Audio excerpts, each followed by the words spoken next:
shining bright lotus.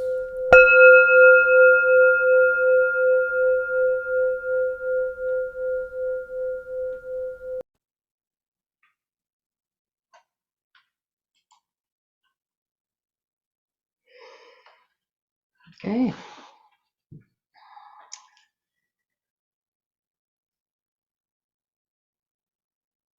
Here we are. Okay. This is about sacred ceremony and compassionate heart. So in contemplating what to say, I thought, it's important to know what are the meanings of these words. So we are going to go through what each of these words refers to, and what is sacred ceremony, what is ritual, and what does the heart have to do with it anyway.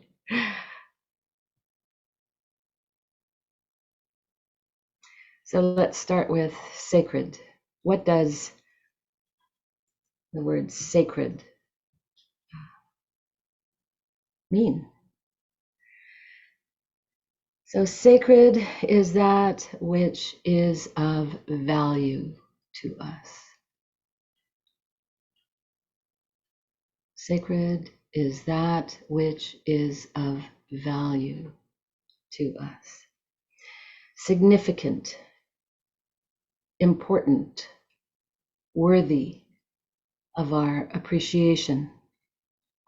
And it's a word that we use to describe that which we hold precious.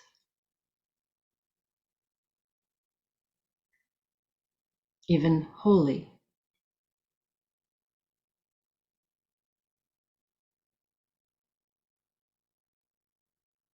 The sacred is respected.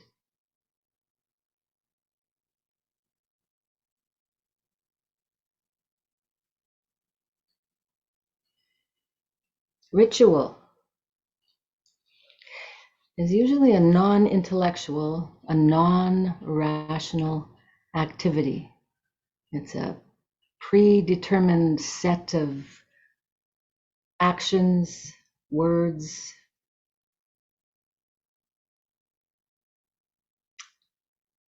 It's an activity that we perform gesturally.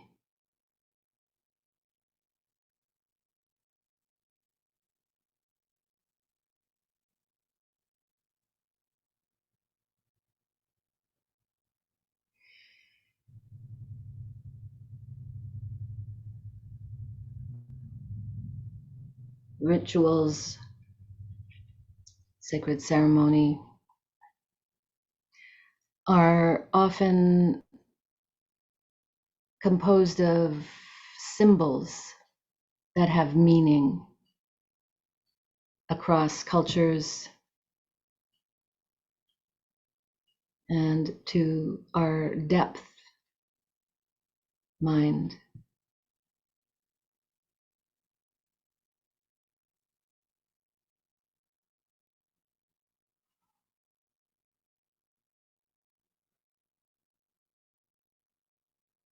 And in our case, our practices, our rituals often involve bringing about, stimulating in some way the emergence of higher emotions, like in the Brahma Viharas.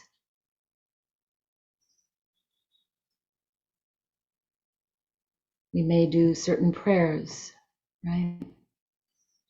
That turn our mind, that turn our heart toward love, compassion, compassion in action.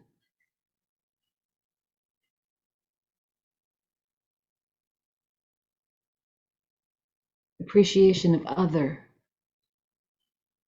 and equanimity. These are all higher emotions, the emotions of the gods, they say.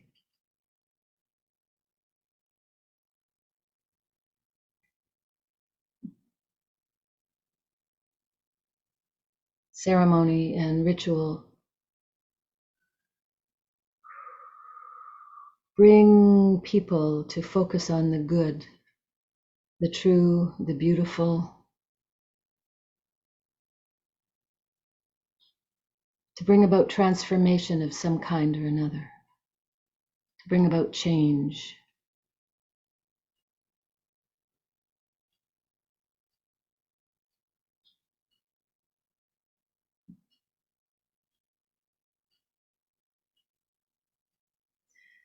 They walk us through the liminal and luminal states between,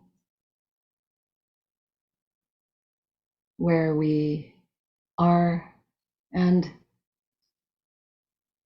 the state that we're in, and into a state that we wish to enter and bring something back on our return.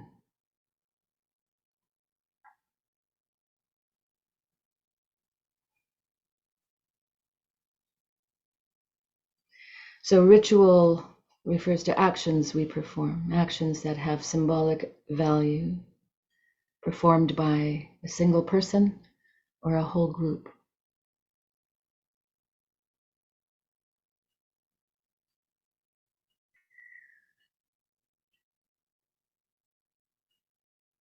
They are purposeful,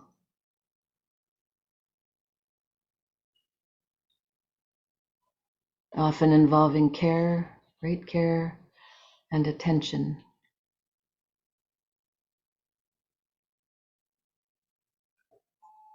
They serve as transformational guides, transporting us from a mundane state to a supra-mundane condition.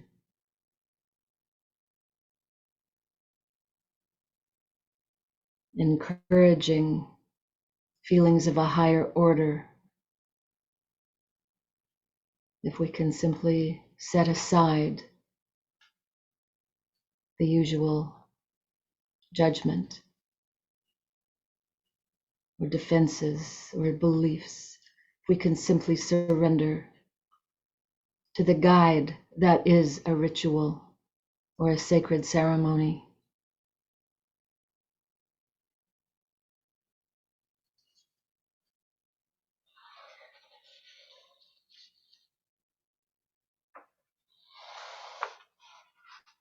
And these rituals and sacred ceremonies are everywhere. Thousands of people gather to watch hockey or baseball or basketball, football games. There's ritual songs at the beginning of these games and actions that have particular meaning, such as taking a knee,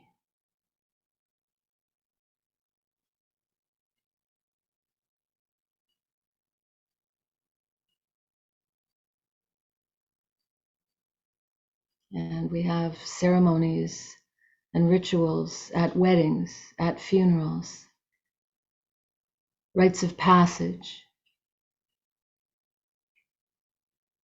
events that promote kinship between us.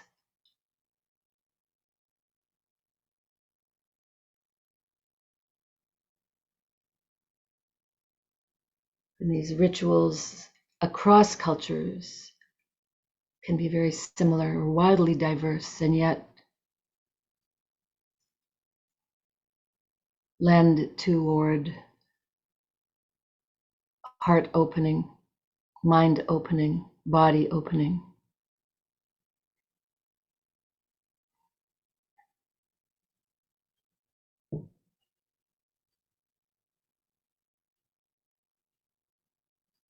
Sacred ceremony is performed with intention.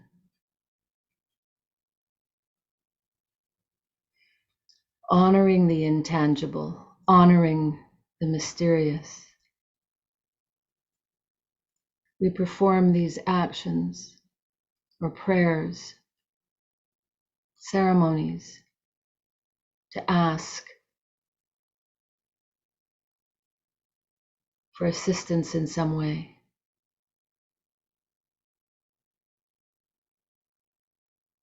You see, either we are the Buddha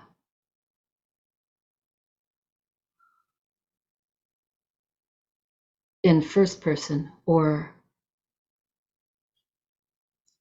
there is a second person possibility where there is I and thou, so to speak. And so we ask, we open. One of our rituals in Zen is to open to the mind stream, or in Vajrayana, to open to the mind stream of all enlightened masters who have walked the path before us. And we have to feel into this. We don't feel into this with our intellect. We feel into this with our body, our total energetic of the heart.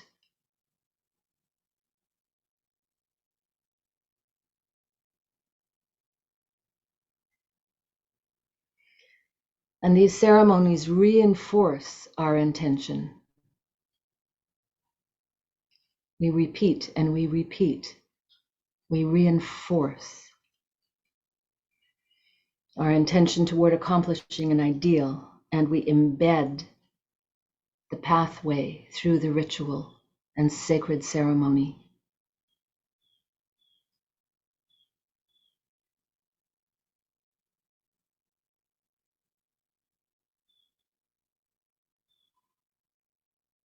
They affect us emotionally, they affect us physically, they affect us mentally.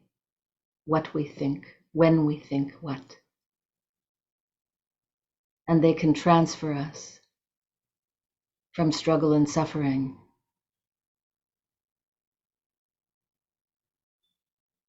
into a state that is closer to the good, the true, and the beautiful. And as we practice, we learn to stabilize in the condition. I am this light, pure, selfless awareness. We say it over and over. I am this light, pure, selfless awareness. I rely upon selfless awareness. This is a ritual. This is a sacred act reminding us, bringing us back.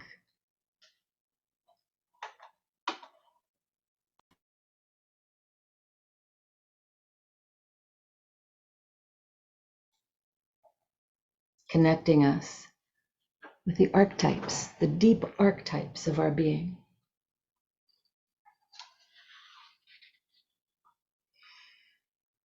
So there are rituals where we set a shrine or an altar with water, connecting us through its fluidity, its connectivity,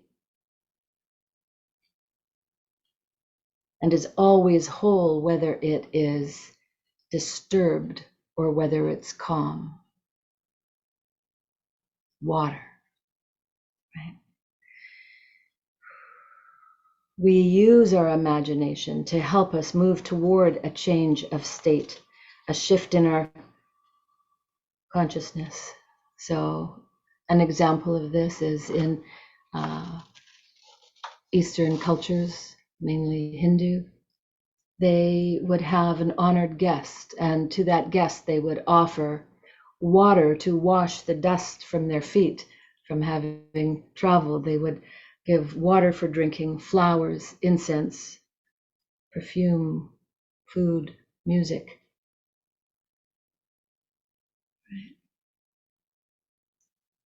These are rituals. These have become rituals that speak of hospitality of the heart, the welcoming, the receiving of another. So the ordinary is lifted into relevance, significance. If we can really connect with the heart of the ritual itself, connect with the heart of the sacred ceremony so that it can do its work for us. Our work is to be able to connect in, to open, to receive. So intentionality is paramount. We create a space providing a sense of safety. We set an intention so as not to be lost in the boundlessness of possibilities. Our mind has many places to go. So we give it an injunction that we follow. So sacred ceremony brings connection that lends to an experience of community,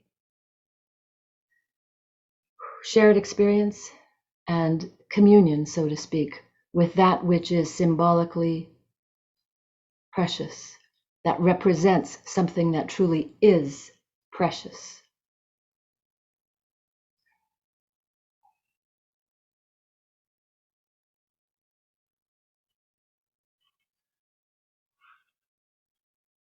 So it is the compassionate heart, the open heart that lifts us into the sacred. And we pass through this liminal is one, liminal is another, through this space, this sacred space, and we exit transformed in some way. And sacred ceremony and rituals can be empty and dead. And this is what many of us have experienced in our lives. Rituals that have been empty and dead and devoid of heart. We have to connect in with heart, with our emotional, energetic system. And then we have what we call heart coherence, balancing of brain rhythms, hormones, energy, mental, emotional shifts can take place. And the result of this balance is a greater composure, and it's brought about by self-initiation. We choose to participate in the sacred. And Joseph Campbell, I quote, said, "Your sacred space is where you can find yourself again and again." Your sacred space is where you can find yourself again and again, again and again.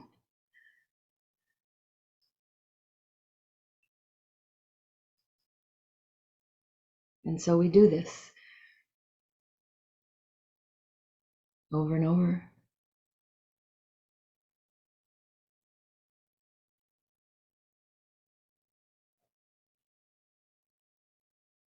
Over and over, we learn to open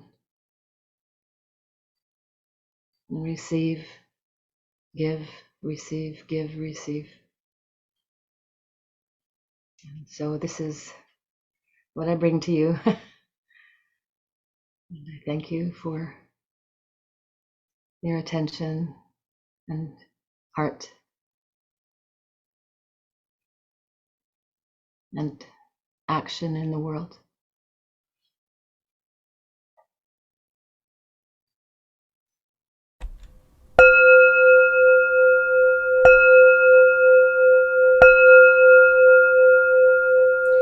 Shining bright lotus.